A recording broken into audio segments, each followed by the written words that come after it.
लोकसभा के चुनाव और विधानसभा उपचुनाव दोनों एक साथ, ऐसे वक्त में आप एक जिला अध्यक्ष के रूप में अपने आप को कहाँ देखते हैं? कि सबसे तमाम बड़े भ्रष्टाचारी को अपने दल में शामिल करा लिए हैं और किस मुंह से भारतीय जनता पार्टी के लोग, किस उनके नैतिक बल कैसे काम करता है, कैसे उनको होता है कि वे भ्रष्टाचार का विरोध करते हैं। भ्रष्टाचार के अगर विरोध करते हैं तो अजित पवार और हेमंत बिस्वा जैसे भ्रष्ट लोग उनके दल के महत्वपूर्ण पदों पर नहीं रहते। गांडे उपचुनाव को लेके पूरी तैयारी जो है सो जोरों शोरों पे है झारखंड मुक्ति मोर्चा का, और कल 29 तारीख की डेट में जो है नॉमिनेशन करना है। झारखंड मुक्ति मोर्चा के ऑफिशियली जो है सो घोषणा हो गई है कि प्रत्याशी झारखंड के पूर्व मुख्यमंत्री हेमंत सोरेन की पत्नी कल्पना सोरेन रहेगी। ऐसे वक्त में क्या कुछ तैयारी है, जानने के लिए हमारे साथ झारखंड मुक्ति मोर्चा गिरिडीह जिला के जिला अध्यक्ष जो लोकप्रिय कहे जाते हैं संजय सिंह जी हैं। क्या कुछ है हम जानने का प्रयास करते हैं। दादा जोहार आपका। जोहार। क्या तैयारी है? नॉमिनेशन होना, नामांकन श्रीमती कल्पना मुर्मू सोरेन जी गिरिडीह पहुंच चुकी हैं। अभी हवाई मार्ग से हम लोगों ने बोरो हवाई अड्डे पर उनका स्वागत किया है।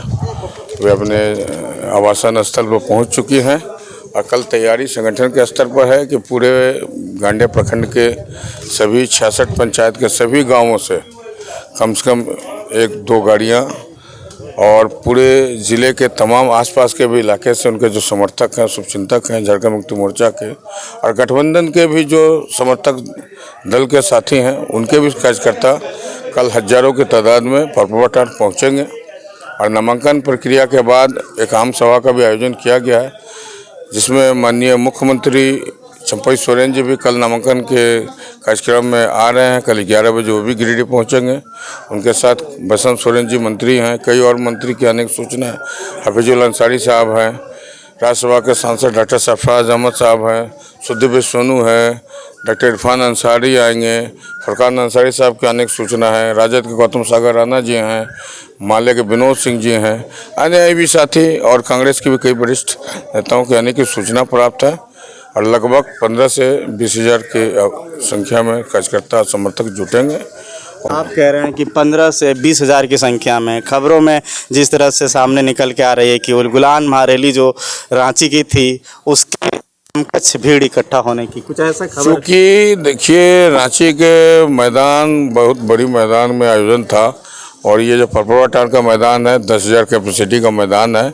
उसमें हम लोगों ने, चूँकि काफ़ी गर्मी है, अपने कार्यकर्ताओं के लिए, समर्थकों के लिए हम लोगों ने जो संभव व्यवस्था हो सकता था गिरिडीह में वो हम लोगों ने करने का प्रयास किया। उसके अलावा भी हजारों लोग, जैसे कोडरमा से है, देवघर से हैं, जामताड़ा के साथी हैं, इस ज़िले के तमाम 13 प्रखंड के लोग हैं, आस पड़ोस के साथी भी आएंगे, तो संख्या बल बढ़ेगी। लेकिन झारखंड मुक्ति मोर्चा के जो गांडे विधानसभा का जो कार्यकर्ता हैं वो लगभग 15 से 20 हज़ार लोग जुटेंगे। एक तरफ सियासत की भी तपीस है और एक तरफ मौसम की भी पूरी तापमान काफ़ी 50 पार डिग्री है, तो ऐसे में आपको किन चुनौतियों क्या क्या ये करना पड़ेगा? आप एक मौसम के चलते परेशानी तो है और काफ़ी गर्मी है, और हम लोगों ने, जो लोग पहुंचेंगे उनके लिए ठंडा पानी, शुद्ध पेयजल की व्यवस्था में लगे हुए हैं। और हम लोग कम से कम पानी और ऊपर जो शेड लगा के हम लोगों ने लगवाने का जो पंडाल लगाया है, लोगों को धूप से बचाने का प्रयास किया है। जहां संभव है जगह वहां भी हम लोगों ने शेड लगाने का हम लोग कार्रवाई कर रहे हैं। निश्चित रूप से मौसम की मार में, लेकिन सभी, चूँकि चुनाव भी अभी पूरे देश में हो रहे हैं और सारे दल इस चुनाव प्रक्रिया में शामिल हो रहे हैं, सारे लोग हो रहे हैं, झारखंड मुक्ति मोर्चा के कार्यकर्ता भी मजबूत हैं और काफ़ी उत्साह में हैं। ये मौसम हमें नहीं रोक पाएगा।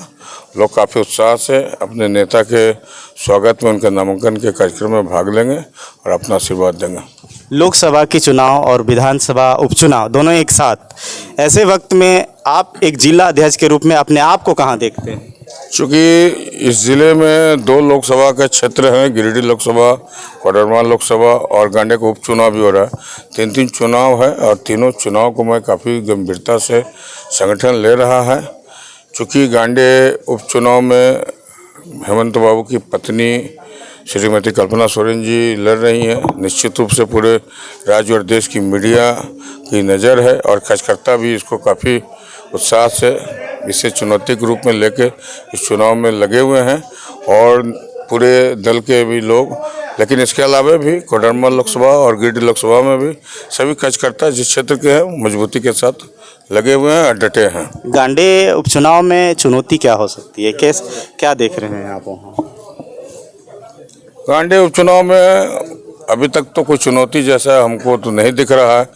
हमारे सरकार के जो 4 वर्षों का जो उपलब्धियां हैं, उस सैकड़ों ऐसी योजनाएं हैं, जन कल्याणकारी योजनाएं, जिसको लेकर सिर्फ हम जनता के बीच में जाएंगे, घर घर जाएंगे, तो निश्चित रूप से लोगों का आशीर्वाद हमें प्राप्त होगा। हेमंत बाबू के नेतृत्व में 4 वर्षों तक सरकार चली, उसके बाद चंपत सोरेन जी के नेतृत्व में लगभग 4 महीने से सरकार चल रही है और कई महत्वपूर्ण योजनाएं, जैसे वर्ष 21 से केंद्र की जो योजना प्रधानमंत्री आवास था, उसमें 1 रुपये का आवंटन इस राज्य को नहीं मिला है। जो भी योजना निर्माणाधीन थी उसका भी पैसा रोक दिया गया है। जिस तरीके से केंद्र की सरकार सौतेला व्यवहार झारखंड के लोगों से और झारखंड की सरकार के साथ कर रही है, और हम लोगों की जो योजना है, जैसे अबू आवास योजना हम लोगों ने लॉन्च किया है, सरकार ने लॉन्च किया है, और इस ज़िले में 27,000 लाभुकों का चयन हुआ है प्रथम फेज में, और सभी 27,000 आवास का निर्माण शुरू हो चुका है। हम लोगों का जो लक्ष्य है, उद्देश्य है, सभी आवास विहीनों को आवास देना अपने राज्य में। मोदी जी कहा करते थे पहले कि 2022 तक सारे आवास विहीनों को पूरा घर मुहैया कराएंगे, लेकिन दुर्भाग्य की बात है कि अभी तक के जो आंकड़े हैं कि सिर्फ झारखंड में 22 लाख लोग आवास विहीन है। तो उनके आंकड़े सिर्फ बोलने के लिए 100 स्मार्ट सिटी हो, उनकी गारंटी हो, सब खोखलापन है। उनके झूठे वादे, उनकी झूठी गारंटियों का पोल खोलेंगे। किसानों की आय दुगनी करने की बात करते थे, 2 करोड़ लोगों को रोजगार देने की बात करते थे, सारे दावे खोखले हुए हैं।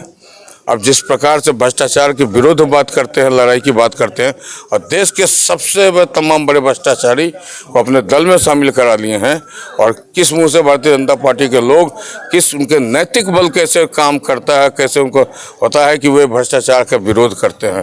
भ्रष्टाचार के अगर विरोध करते हैं तो अजित पवार और हेमंत बिस्वा जैसे भ्रष्ट लोग उनके दल के महत्वपूर्ण पदों पर नहीं रहते।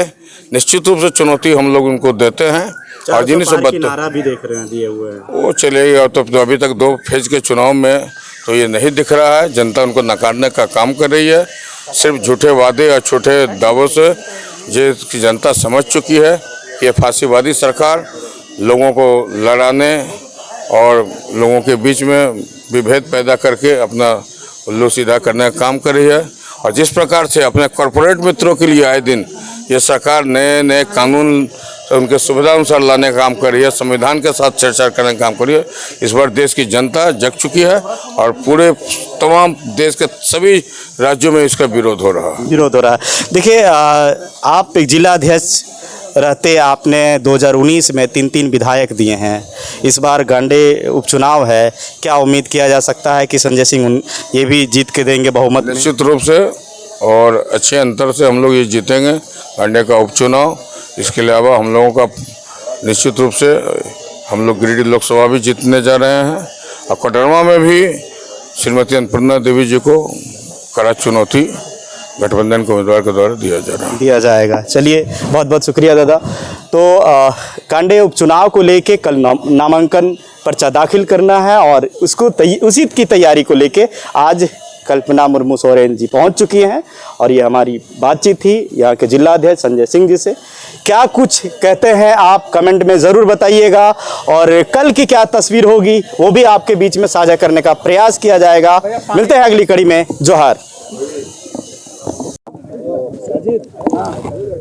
तो तस्वीरों में साफ देख सकते हैं कि आज कल्पना सोरेन जी उतर चुकी हैं गिरिडीह में, और कल इनका नॉमिनेशन है 29 तारीख को, और कल ये नॉमिनेशन फाइल करेंगी। और तस्वीरों में स्पष्ट देख सकते हैं इनके स्वागत के लिए यहाँ सदर विधायक सुदीप कुमार सोनू, अजीत कुमार पप्पू और राज्यसभा सांसद डॉक्टर सरफराज अहमद, जिला अध्यक्ष संजय सिंह जी और शोभा यादव जी वगैरह वगैरह हैं, जो तस्वीरों में आप स्पष्ट देख सकते हैं कि तमाम लोग कल्पना सोरेन के स्वागत में ये हवाई अड्डा गिरिडीह में सभी जो है तस्वीरों में, साथ में तस्वीरों में देख सकते हैं कि जिला सचिव महालाल सोरेन जी भी हैं जो साथ में हैं, और सदर विधायक भी हैं।